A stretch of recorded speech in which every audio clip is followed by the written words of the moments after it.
आपको मालूम है उत्तर प्रदेश, बिहार और सिर्फ झारखंड से 3 राज्यों से महाराष्ट्र में रोज रोज 48 ट्रेनें आती है भर के। हम यूपी, बिहार और झारखंड वाले के साथ यही होता है। किसी भी राज्य में अगर हम लोग जाते हैं तो हम लोग को वहां पर धक्का मारा जाता है। अगर वहां पर कोई किसी तरह का बेनिफिट मिलता है तो वो भी हम लोग कभी नहीं मिलता है। क्यों? क्योंकि हमारे राज्य का जो सरकार है वो निकम्मा है। और पूरे भारतवर्ष में जितना भी राज्य है वो सबसे बेकार अगर मुख्यमंत्री आज के डेट में देखा जाए तो हमारे बिहार राज्य का है। बिहार राज्य में इतना गिरा हुआ मुख्यमंत्री आज तक हम लोग नहीं देखे हैं।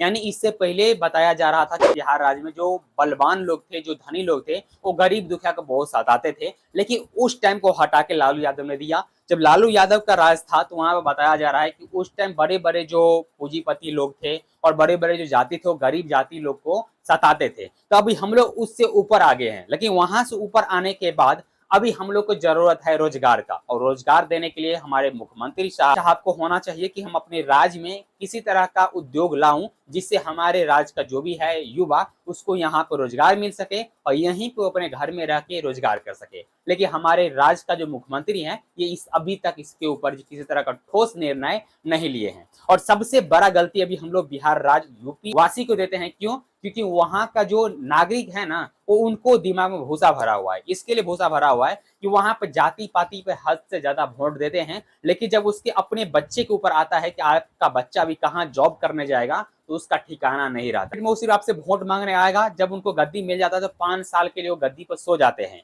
और आपका बेटा 5 साल के लिए किसी और राज्य में जाकर जॉब करते हैं, वहां पर गाली सुनते हैं, मार खाते हैं, वहां से धक्का मार के निकाल दिया जाता है। अगर कंपनी में किसी कारण बस छोटा सा गलती भी कर दिया तो मार मार के उसका आधा जान ले लिया जाता है। इस तरह का हमारे यूपी, बिहार और झारखंड वाले के साथ होता है और हम लोग चुप बैठते हैं। आप सबसे एक चीज का आज मैं रिक्वेस्ट करने वाला हूं, जितना हो सके इस वीडियो को शेयर कीजिए। इसमें भी आपको शर्म आएगा। क्यों? क्योंकि आपके राज्य के ऊपर आ जाएगा ना कि आपके राज्य में किसी तरह का रोजगार नहीं है और आप सब शर्म के मारे इस वीडियो को शेयर भी नहीं कर पाएंगे। अगर आप शेयर नहीं कर सकते हैं तो आवाज उठाना तो सीखिए। कम से कम अपने मंत्री से आवाज बुलंद करके क्वेश्चन करना तो सीखिए। कम से कम अपना हक मांगना तो सीखिए। ये भी आप लोग नहीं कर पाते हैं। क्यों? क्योंकि आप तो उसको जानबूझ के वोटिंग करते हैं कि हमारे जात का नेता है और ये मुख्यमंत्री बनना चाहिए, हमारे राज्य का ये फलाना जाति का है, ये मुख्यमंत्री बनना चाहिए, ये प्रधानमंत्री बनना चाहिए। और राज ठाकरे जब ये बात बोलते हैं तो आप लोग को चुभ जाता है। क्यों नहीं चुभेगा भाई साहब? चुभना तो चाहिए ही, अच्छे तरीके से चुभना चाहिए।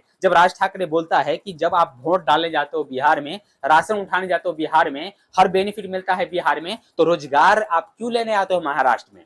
ये तो एक मुद्दा है ना। तो कोई व्यक्ति जब आप लोग को बोलता है तो क्यों आपको चुभता है? आप लोग को चुभन होना चाहिए और अच्छे से ही चुभन होना चाहिए। और मैं आप सबसे एक चीज का रिक्वेस्ट करता हूं कि जितना हो सके वीडियो को शेयर कीजिए। फेसबुक को पेज को फॉलो करना है मत कीजिए, यूट्यूब चैनल को सब्सक्राइब करना है मत कीजिए, उससे हम सबको लेना देना नहीं है। लेकिन अपने बिहार के लिए कम से कम तो लड़िए, अपने बिहार में उद्योग तो लाइए। आपका जो मंत्री है, आपका जो विधायक है, आपका जो एमएलसी है, आपका जो एमएलए है, उनसे जो क्वेश्चन कीजिए कि आप सब संसद में जाकर इस चीज का आवाज उठाइए। जो हमारे बिहार का नौजवान है वो हम बिहार में ही रोजगार करेंगे, बिहार में ही फैक्ट्री लगवाइए। सरकारी नौकरी का हम लोग को लोभ नहीं है। हम लोग जब दूसरे राज्य में जाते हैं तो वहां पर हम लोग प्राइवेट जॉब ही करते हैं ना, तो हम लोग बिहार में ही प्राइवेट जॉब करेंगे। लेकिन यहाँ पे आप कम से कम फैक्ट्री तो लगवाइए।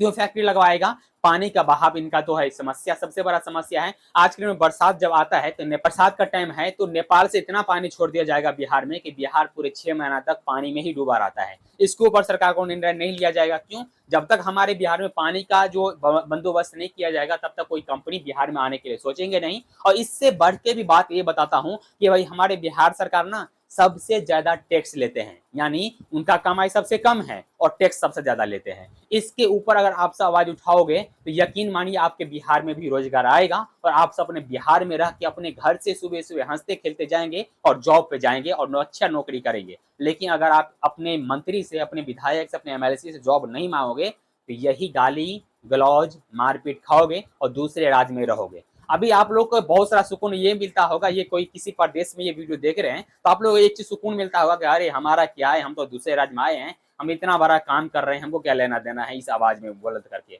लेकिन याद रखिए आपका बाप भी प्रदेश में काम कर रहा था, आप भी काम कर रहे हो और आपका आने वाला पीढ़ी भी दूसरे राज्य में जाके काम करेगा। अगर आप आज उठाना आवाज सीख लिए तो आज आप अपने घर में जाकर काम करोगे, आपका जो बच्चा आने वाला है वो भी आपके घर में ही रह के और अच्छा पढ़ाई करेंगे, अच्छा नौकरी करेंगे और अपने बिहार में और आपके सामने रहेंगे। आपका घर में जब एक बेटी विदाई होके जाता है तो आपका कोर फटता रहता है, लेकिन आपका बेटा आपके सामने 5 साल 7 साल के किसी दूसरे राज्य में जाके नौकरी करते हैं, तो दया नहीं आता है कि हमारे ही सामने हमारे बेटा दूसरे राज्य में जाके जॉब करते हैं। इसके ऊपर आप लोग कभी नहीं सोचते हैं। बाद बाकी इस वीडियो को जितना हो सके शेयर कीजिए। आपको आपके लोगों के बीच में सुधार लाना चाहिए, उनको ये सारी बातें कहनी चाहिए, और आपके कहने के भी बाहर अगर वो लोग होंगे तो हम तो है ही।